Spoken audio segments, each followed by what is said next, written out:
Hello, Nightmare Society. This week I'm continuing some of the episodes that have been lost and recovered in my true horror story library. A big thank you goes out to user Perta Vengral and user Kenarok for allowing me to share their stories. And sorry it took so long, guys. Before we get started, don't forget to share the podcast with like-minded individuals. And for all of you who have been asking, I finally started a Patreon. I'll provide more details about that at the end of the podcast. Also, follow me on Instagram at Nightmare Society Radio and Twitter at Society_Radio. And I would love to see your true horror story in my inbox at nightmaresocietyradio@gmail.com. Now, get comfy and prepare yourself for another episode of The Nightmare Society.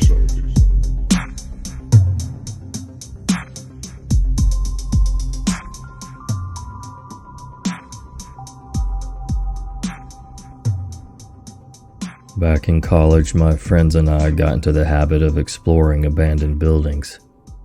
We've seen some incredible places and have gotten some pretty cool souvenirs. I don't really condone taking stuff from the buildings, but if it's about to be torn down and contractors have taken out everything they deem to be worth something, then I'll gladly take that depression glass they left behind. I digress.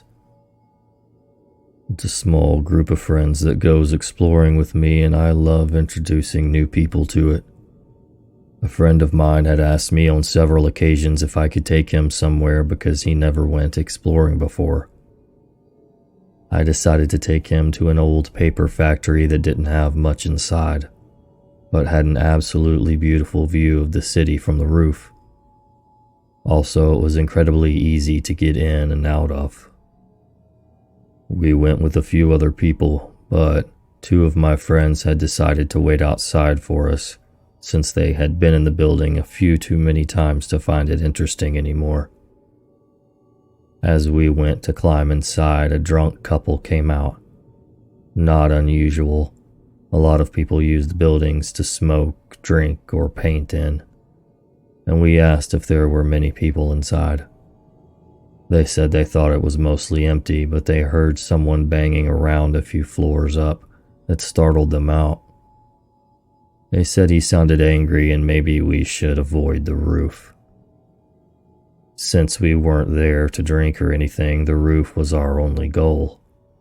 We decided to take our chances and head up. After all, it's a massive building, and we didn't think we would run into the guy. We walk up 10 flights of stairs and then climb the ladder to the roof. My friend is impressed and the view is awesome. As we are about to head back down, my friend waiting on the street calls us. He says that a man has passed out in the street and the two of them pulled him out of the way of traffic and called an ambulance for him. They suggest we waited out on the roof to avoid exiting the building while the cops are there.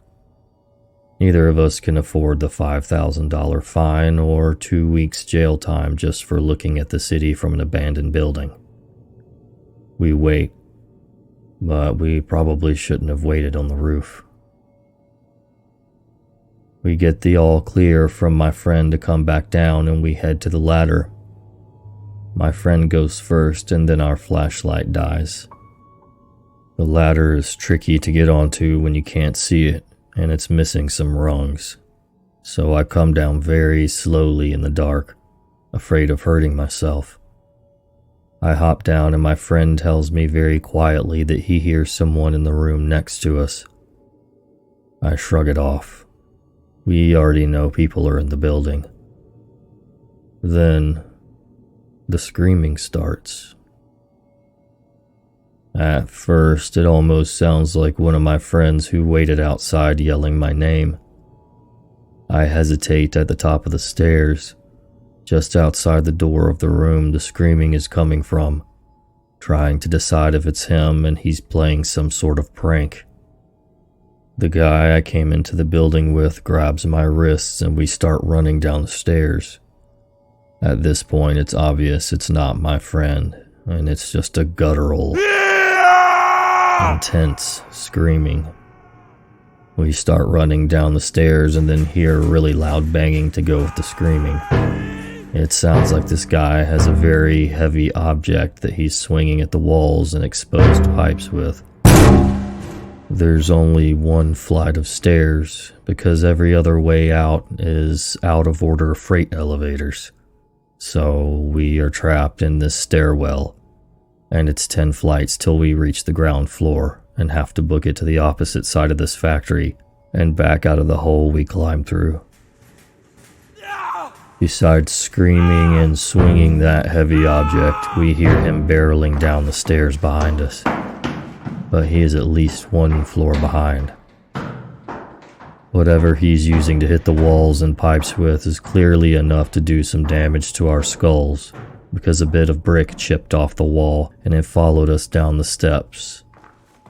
That's when my friend grabs my wrist again and throws me through the nearest door. We've only made it down 3 floors, and at the beginning of each flight of stairs, there's one door that opens into the entire level. In other words, it is painfully obvious where we've gone. After flying into this room, we notice it has been gutted, like every other floor. But more of the windows are boarded up and it's very dark. All that's in the room to hide behind are some pillars. We get behind one and huddle together. This guy stops outside the doorway to the room we're in and he is still screaming. It's terrifying. Then he starts swinging his weapon around and slamming it into the door frame. We're sure he's gonna come in and the only way out is the door he's currently standing in. Neither one of us ever look around the pillar to see the guy and we have no idea what his weapon is. Nearly 4 minutes pass and he hasn't stopped screaming. For whatever reason, he doesn't come into the room we're in, but starts running down the stairs. We can hear him hitting pipes and smacking the walls, and we just wait. We have 7 floors to go down, and we could pass him in any doorway on the way down. Eventually, the screaming and the banging stops, but we think we should wait. That's when we hear something from a different corner in our room. There's just enough light from a window in the back that hasn't been boarded up, and we see a figure get up off the floor. This person has been in the room with us the entire 7 or 8 minutes we've been in here, and they haven't let on until now. This person, who's in front of the only light source, so we just see a totally black figure, is now shuffling towards us without making a sound. It is exactly like a zombie movie, and we run. We don't bother to find out what this person's deal is, and temporarily forget about the first clearly dangerous guy. For an asthmatic, I hauled butt down the stairs and never paused to catch my breath even once. As we're reaching the bottom of the stairwell, the screaming starts again. It's coming from the room next to us, but we don't stop running. The hole in the wall that we climbed through to get into the building is yards away, and this man comes crashing out of the room from behind us. We never look back and climb through the hole so fast I don't even remember doing it. Our 2 friends are waiting for us and we throw ourselves into the car. They ask what happened because apparently that man was so loud they could hear him screaming and breaking things from outside the building. They thought we were making all the noise, and they were going to give it a few minutes before calling us to remind us that the police were still patrolling the area for drunk underage college students, and we should probably be more quiet. We tell them what happened and then decide to carry on with our plans for the night because a beer was totally necessary after that. Real quick, guys, I wanted to thank Best Fiends for sponsoring today's episode. Since I last mentioned the game, I seriously have not stopped playing. I'm all the way at level 149 now. I've acquired some new characters, and I love the challenge of building up their strengths to use for different puzzle strategies in the game. The funny thing is, I'm like a zombie for the first 3 hours of the day. I have a truly terrible time waking up in the morning. Always have. But I've actually been using this to help boot my brain up and get it going for the day. Complete a few levels, and I'm feeling pretty accomplished by the time I get my coffee. So engage your brain with fun puzzles and collect tons of cute characters with Best Fiends. Trust me, with over 100 million downloads, this 5-star rated mobile puzzle game is a must-play. Download Best Fiends free on the Apple App Store or Google Play. That's friends without the R. Best Fiends. I was around 15 at the time this occurred. I was camping out in the middle of nowhere with my family and part of my extended family, my aunt, uncle, and cousins. I was the oldest kid there in the RV, so you can probably understand how it felt to have no one else to do stupid crap I did back then with. With a good 2-year gap between me and the inferiors, it was almost like Nirvana when I got to the campground and met the other teenagers. These were all people we knew fairly well from previous camping trips, so it was considered normal to hit it off with them from the start and act like we've known each other forever within the hour. My parents trusted me a lot, not a lie.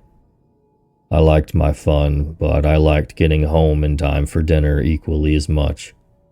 So when I was gone most of the day with the other people from the camp, they didn't think much of it. The only rule was that I had to be back to the RV to eat dinner, and before 8:30 p.m. So picture this. A group of 6 teenagers, 15 to 16 years old, out in the middle of the woods with no adult supervision for the vast majority of the day. Just a recipe for success right there. But this particular day, we found a neat little deer trail we hadn't found in the 2 years we'd been there before. On second thought, though, it didn't really seem like a deer trail. It snaked through a really thick part of the underbrush, maybe a foot of clear ground, about 30 centimeters, and 3.5 feet or 1 meter clear of branches going upwards. It's a really hard thing to pick out of the brush unless you're either looking or know where it is. It was promptly explored, marked with a broken branch outside of the entrance and quickly forgotten. Except I remembered this special little tunnel. That night while we were all eating dinner, one of the adults proposed that we played manhunt out in the woods. At night. Not everyone was totally on board with this idea, but in the grand scheme of the plan, they were quashed down like autumn leaves. Everyone got a flashlight, and everyone was assigned to a team. For those of you who aren't sure what manhunt is, here's an explanation. Everyone playing is given a flashlight, and they're divided into 2 groups. It's basically like glorified flashlight tag, but there's a catch. As you catch people, you have to correctly identify who they are, and if you do, they join forces with the hunters. The last man standing gets a candy bar or something, whatever is being offered as a prize. This is how we played it anyways. For the first round, I get lumped in with the runners, those who are getting chased by the hunters. We get a 5-minute head start to run, climb a tree, whatever the heck we want to do to evade the hunters. Usually I'm the one up in the tree, but that never really worked out as being the winning spot. So to try and score a win for once, I decide to play the cat and use one surefire method of escape. And the hiding spot was the rude little path through the thicket. It took most of the head start time to find the dang thing because it was so well hidden and out of the way. As I passed hiding spots, I heard hushed, smothered whispering between siblings who were questioning my actions, like a bird's wings rustling when it's fluffing itself. It should be noted that I have bat-like hearing. My ears are possibly my greatest asset in this game. But when I'm just reaching the destination, I hear the short blast of the air horn announcing that the 5 minutes are up.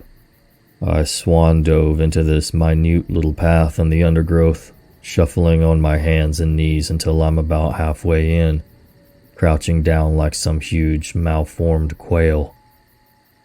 The hunters are doing an initial sweep through the trails, looking for obvious hiders and people caught out trying to change spots. When they finally reach me, they reach the dead end and go straight back. I try to readjust myself and crawl further down the tunnel. I honestly don't know how it happened, but I found an even more hidden path within that one. And accidentally I dragged my stupid body down the rabbit hole. Except instead of ending in a dead end, this one ended in a slight hollow. I don't ever want to describe exactly what I found there. I'm sorry, but I just can't. It was a younger looking woman, naked, covered in lacerations and stab wounds in the fetal position. Her glassy, glazed eyes seemed to look straight through me. I won't go any further than that. I was too scared to scream, and I froze there while in the dark. Burgundy stains formed on my jeans. I froze there in a pseudo-catatonic position, like a marble carving for what felt like hours. And then I heard someone else coming along the path. Have you ever been so scared that for one moment, one insane moment, you truly consider something incredibly stupid as a viable option to escape? That was one of those times. I let out a short, trembling whimper and started moving. Whoever was on the path stopped, and then eagerly started moving forward again. I could hear their panting, uneven breaths of a man, a horrible marker of whoever it was getting closer and closer to me by the second. By some wondrous, beautiful miracle, he missed the path leading to the brushy hollow. I heard him moving down past the entrance, dragging something clunky and awkward behind him. I heard clinking noises and the occasional effort to silence the small, sharp noises. I heard a low curse somewhere towards the end of the tunnel, and I blasted out of the undergrowth like a bullet forcing its way out of a barrel. Cracks, clashes, and obnoxious rustling was all around me as I heard the man sharply intake a breath and begin to move towards me. The hoarse, deep panting that was getting closer and closer to me, a testament to how I was too slow at exiting. Somehow I exploded out of the entrance, got onto my wobbly, half-asleep legs, and started booking it down the trail. The unknown pursuer was close behind me for a bit, but it seemed like he was too exhausted to chase me at the same speed for long. I know everyone loves to rip on the fact that people always trip in horror movies, but in all honesty, tripping is something I am amazed I did not do. With adrenaline coursing through me at the speed of Usain Bolt, trying to make my jello-like unsteady walking appendages work to move me away from whoever was behind me, was like trying to run on water. It felt like an eternity, but I finally reached the main trail running back to the camp and sprinted down it screaming bloody murder. Confused faces looked out from the trees, and I think someone called after me.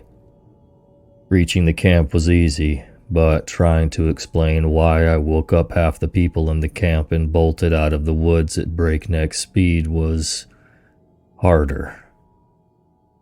When I finally choked the words out to explain, I remember a profound, insidious silence throughout the group of adults waiting at the mouth of the trail. I really don't remember a whole lot from that point on. I know the cops were called, and my mother and aunt ran shrieking and wailing along the trail, calling for the other kids to come back to safety. When someone's yelling like that, you don't ignore it. They rounded everyone up in 30 seconds flat and barreled back into the camp. The police found a man out in the woods, creeping along the trail, clutching a knife. A black garbage bag with a plethora of sharp instruments and a saw was found abandoned on the trail, some speckled and smeared with dried blood. I don't think there's really any getting over it. I still have nightmares sometimes of the man chasing me, breathing heavily down the back of my neck, trying to catch me. Sometimes he succeeds.